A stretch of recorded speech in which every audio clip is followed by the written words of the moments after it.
Assalamualaikum warahmatullahi wabarakatuh. Saya Faradila Husna dari Satuan Kerja Kantor Kementerian Agama Kota Tanjung Balai, peserta Latsar CPNS Kementerian Agama tahun 2025 Angkatan 14 Kelompok 2 yang diselenggarakan oleh Balai Diklat Keagamaan Medan. Kali ini saya akan menjelaskan tentang analisis isu manajemen di satuan kerja. Sebagai guru ilmu pengetahuan alam, saya akan menganalisis isu yang berhubungan dengan pelajaran IPA di sekolah. Pembelajaran IPA di SMP sangat penting karena memberikan dasar pengetahuan dan keterampilan yang diperlukan untuk melanjutkan pendidikan ke jenjang yang lebih tinggi, serta mempersiapkan siswa menghadapi tantangan di masa depan yang semakin kompleks. Melalui pembelajaran IPA, siswa juga dapat mengembangkan pemahaman tentang pentingnya menjaga kelestarian lingkungan dan berkontribusi pada pembangunan berkelanjutan. Pendidikan ilmu pengetahuan alam ataupun IPA merupakan salah satu aspek pendidikan yang menggunakan sains sebagai alat untuk mencapai tujuan pendidikan umumnya, yakni tujuan pendidikan nasional dan pendidikan sains khususnya. Proses pembelajaran IPA dirancang dengan berpusat pada peserta didik untuk mendorong motivasi, minat, kreativitas, inisiatif, inspirasi, kemandirian, dan semangat belajar. Namun kenyataan di lapangan menunjukkan bahwa tujuan pembelajaran IPA belum tercapai sebagaimana yang diharapkan. Minat belajar merupakan faktor penting yang menentukan efektivitas proses pembelajaran. Tanpa adanya minat, siswa akan sulit berkonsentrasi, cepat merasa bosan, dan cenderung belajar hanya untuk memenuhi kewajiban akademiknya saja, bukan karena dorongan internal untuk memahami materi. Kondisi ini menyebabkan hasil belajar tidak maksimal dan menjadikan IPA sebagai mata pelajaran yang kurang diminati. Padahal keberhasilannya sangat menentukan siswa menghadapi tantangan global di masa depan. Beberapa faktor yang mempengaruhi rendahnya minat belajar dalam belajar IPA antara lain yaitu pendekatan pengajaran yang monoton dan terlalu teoritis, kurangnya variasi media dan metode, serta minimnya fasilitas dan kegiatan pendukung yang bisa memotivasi siswa. Selain itu, faktor psikologis seperti banyak siswa yang merasa cemas saat berhadapan dengan pelajaran IPA karena dianggap sulit, penuh rumus, dan konsepnya itu bersifat abstrak, merasa tidak mampu memahami ataupun menyelesaikan soal-soal IPA, serta motivasi intrinsik ataupun dorongan dari dalam dirinya sendiri itu lemah karena tidak melihat kegunaan nyata dari pelajaran IPA dalam kehidupan sehari-harinya. Adapun analisis isu yang terjadi di sekolah yang berhubungan dengan pelajaran IPA yaitu isu pertama, pembelajaran masih bersifat guru sentris ataupun teacher centered dan kurang melibatkan siswa secara aktif.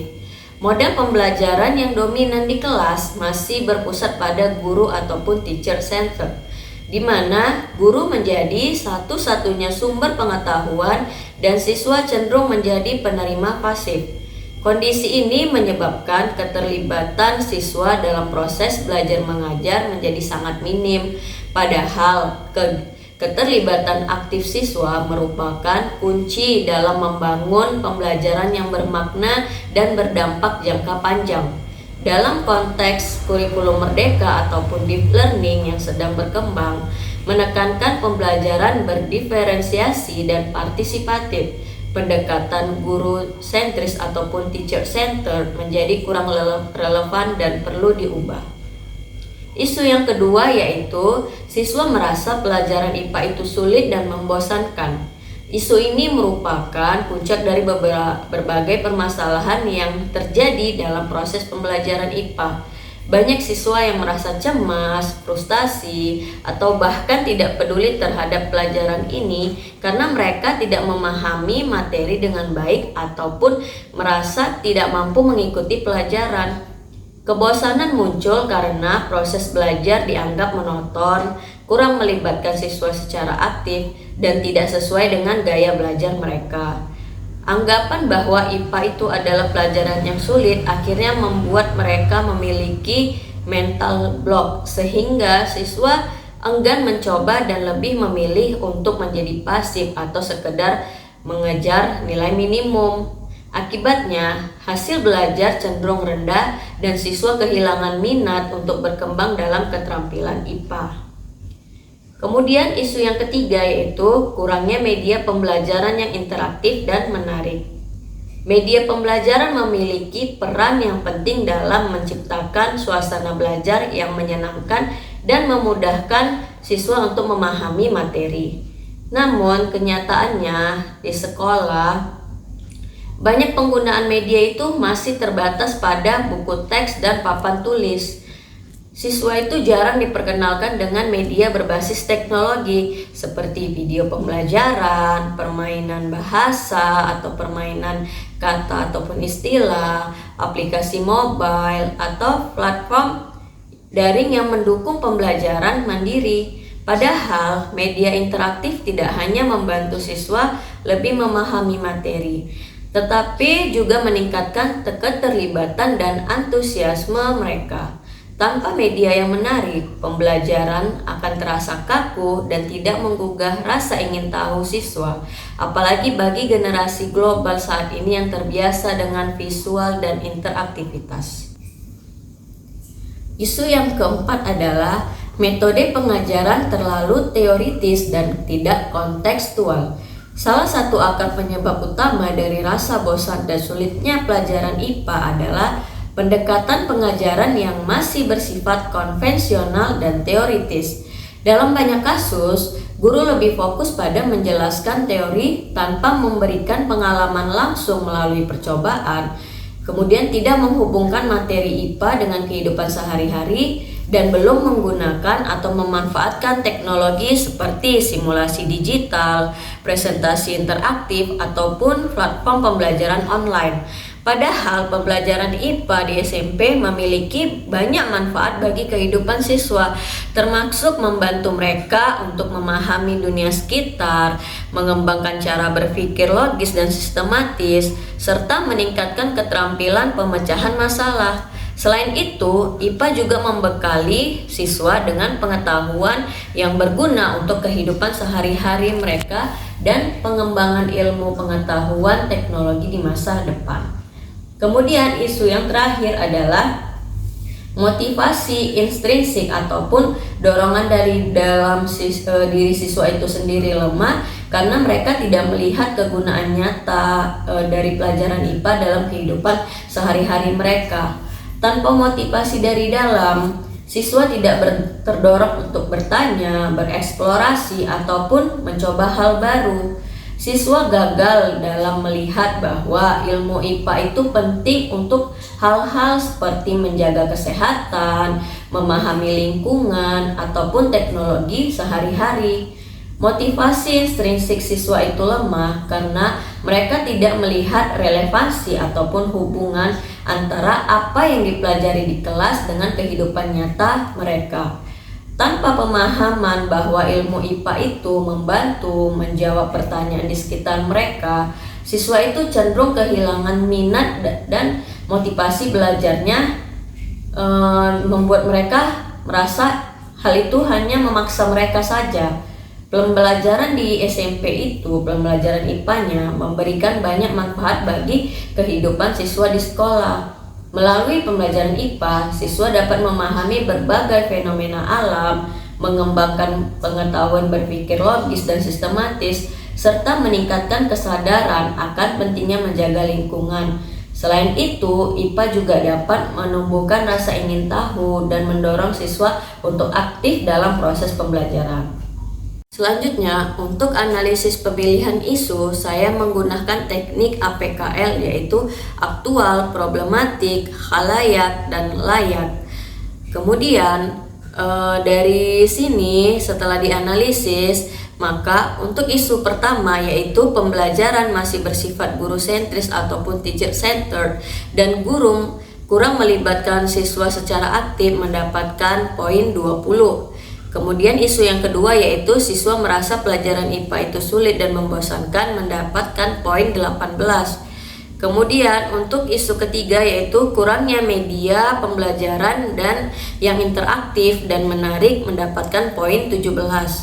Kemudian untuk isu yang keempat ada metode pengajaran terlalu teoritis dan tidak konstekstual memiliki poin sebesar 16. Dan yang terakhir untuk isu yang kelima yaitu motivasi intrinsik siswa lemah karena tidak melihat kegunaan nyata IPA dalam kehidupan sehari-hari mendapatkan poin 14. Berdasarkan hasil analisis dari aspek APKL tersebut ataupun aktual, problematik, kalayak, dan kelayakan, maka isu yang diprioritaskan untuk dikaji lebih lanjut lagi adalah diambil 3 isu dengan nilai tertinggi dari kelima isu tersebut. Yang menjadi prioritas adalah isu pertama, pembelajaran masih bersifat guru sentris ataupun teacher centered dan kurang melibatkan siswa secara aktif dengan poin 20. Kemudian isu kedua yaitu siswa merasa pelajaran IPA itu sulit dan membosankan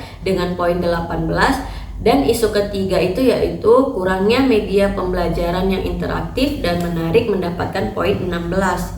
Dalam konteks pembelajaran IPA di satuan kerja saya, 3 isu utama yang telah dianalisis dengan teknik APKL itu dinilai paling aktual, memiliki dampak signifikan terhadap proses dan hasil belajar siswa, serta layak untuk segera ditindaklanjuti. Adapun untuk 2 isu lainnya yaitu metode pengajaran terlalu teoritis dan tidak kontekstual serta motivasi intrinsik siswa lemah karena tidak melihat kegunaan nyata IPA dalam kehidupan sehari-hari itu tidak menjadi prioritas dan tidak dianalisis karena masih memungkinkan untuk diatasi secara bertahap ke depannya. Setelah itu, selanjutnya saya menggunakan teknik analisis USG yaitu Urgency, Seriousness, dan Growth sebagai alat bantu dalam menentukan prioritas isu yang paling perlu segera ditangani dalam proses pembelajaran IPA di sekolah. Dari 3 isu yang sudah dianalisis dengan teknik APKL sebelumnya, analisis USG ini didapatkan bahwa isu yang pertama yaitu pembelajaran masih bersifat guru sentris ataupun teacher center dan kurang melibatkan peran aktif dari siswa mendapatkan poin 15. Untuk isu kedua yaitu siswa merasa pelajaran IPA itu sulit dan membosankan mendapat poin 13. Dan isu yang ketiga yaitu kurangnya media pembelajaran yang interaktif dan menarik mendapatkan poin 12. Hasil analisis dari USG ini menunjukkan bahwa isu pembelajaran masih bersifat guru sentris ataupun teacher centered dan kurang melibatkan peran aktif dari siswa secara aktif itu memperoleh skor tertinggi sehingga ditetapkan sebagai core isu ataupun isu utama. Isu ini dinilai sangat mendesak untuk segera ditangani, memiliki dampak serius terhadap minat dan hasil belajar siswa, serta berpotensi semakin memburuk apabila tidak segera diatasi. Oleh karena itu, isu ini dipilih sebagai prioritas utama untuk ditangani melalui penerapan pembelajaran yang lebih interaktif, kontekstual, dan menarik bagi siswa. Salah satunya yaitu melalui pemanfaatan media video pembelajaran sebagai sarana belajar yang lebih komunikatif dan sesuai dengan perkembangan zaman. Selanjutnya, setelah saya menggunakan teknik USG, saya akan menggunakan analisis fishbone untuk mengidentifikasi akar penyebab dari masalah utama. Melalui pendekatan fishbone ini, masalah itu ditelusuri dengan mengelompokkan penyebabnya ke dalam beberapa kategori umum. Berdasarkan hasil analisis menggunakan diagram fishbone dengan pendekatan 4S, yaitu sistem, surrounding, supplier, dan skill, dapat disimpulkan bahwa pembelajaran yang masih bersifat guru sentris ataupun teacher centered dan kurang melibatkan siswa secara aktif disebabkan oleh beberapa faktor yang saling berkaitan. Yang pertama, untuk kategori sistem, itu ada metode pembelajaran yang monoton ataupun ceramah, kemudian kurangnya variasi metode pengajaran, dan evaluasi yang kurang memotivasi. Kemudian dari segi surrounding ataupun lingkungan, yaitu ada budaya belajar itu yang pasif karena siswanya tidak berperan secara aktif dalam proses pembelajaran, kemudian lingkungan kelas yang kurang kondusif, serta fasilitas pembelajaran yang masih terbatas. Kemudian dari segi skill ataupun dari segi kemampuan itu ada siswa merasa kurang mampu ataupun tidak memiliki banyak kemampuan dasar dalam pelajaran IPA, misalnya berhitung ataupun yang lain. Kemudian siswa itu tidak mandiri. Kenapa? Karena terbiasa di materi tersebut disampaikan oleh guru ataupun guru menjadi satu-satunya sumber utama dari proses pembelajaran, dan guru kurang memiliki keterampilan dalam mengembangkan dan mengadaptasi media pembelajaran yang menarik dan interaktif. Dan yang terakhir dari kategori supplier ataupun penyedia, yaitu ada media pembelajaran kurang bervariasi, kemudian keterbatasan akses teknologi, dan keterbatasan sarana yang tersedia. Intisari dari analisis fishbone ini adalah bahwa yang menjadi akar masalah dari pembelajaran di sekolah itu terutama pada pelajaran IPA, yaitu masih bersifat guru sentris ataupun teacher centered dan kurang melibatkan peran aktif siswa. Dari segi sistem, yaitu diambil ada metode pembelajaran yang monoton ataupun ceramah dan kurangnya variasi metode pengajaran. Dari segi surrounding, yaitu budaya belajar yang pasif serta fasilitas pembelajaran itu masih terbatas. Kemudian dari segi skill ataupun kemampuan, yaitu siswa itu tidak mandiri dalam proses pembelajaran, terbiasa disampaikan semuanya oleh guru, dan kemudian guru kurang memiliki keterampilan dalam mengembangkan ataupun mengadaptasi media pembelajaran yang menarik dan interaktif. Dan yang terakhir dari segi supplier, yaitu media pembelajaran yang kurang bervariasi dan keterbatasan sarana yang tersedia. Sebagai upaya untuk menjawab permasalahan isu tersebut adalah salah satunya dalam menciptakan pembelajaran IPA yang lebih menarik dan bermakna itu menggunakan pemanfaatan media video pembelajaran menjadi salah satu solusi strategis yang dapat diterapkan.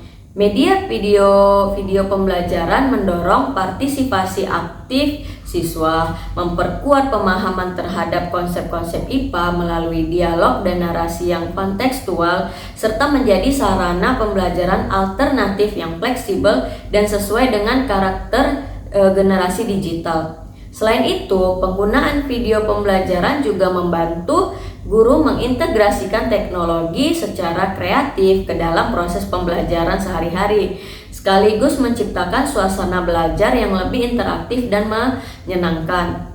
Dengan demikian, penerapan media video pembelajaran tidak hanya menjawab keterbatasan metode konvensional, tetapi juga menjadi pendekatan inovatif yang dapat meningkatkan keterlibatan siswa dan hasil belajar siswa secara menyeluruh.